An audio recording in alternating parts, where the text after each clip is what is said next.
क्योंकि हालात गंभीर हैं, इतना तेल प्रोड्यूस अरामको नहीं कर रहा है। तो आने वाला समय दोस्तों बहुत मुश्किल है।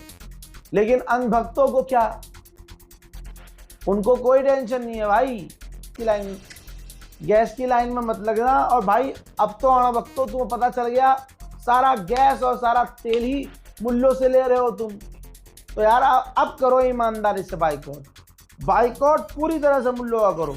जो भी गैस और तेल आ रहा है, तुम्हें तुम्हारी माँ की कसम है मत लेना।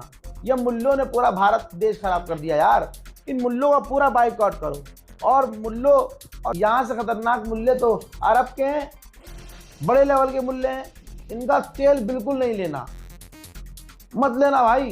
कहीं लाइन में मत लगना, 2 गिलास ज्यादा पेशाब पी लेना, लेकिन तेल मुल्लों से मत लेना, ना गैस इनसे लेना सालों से।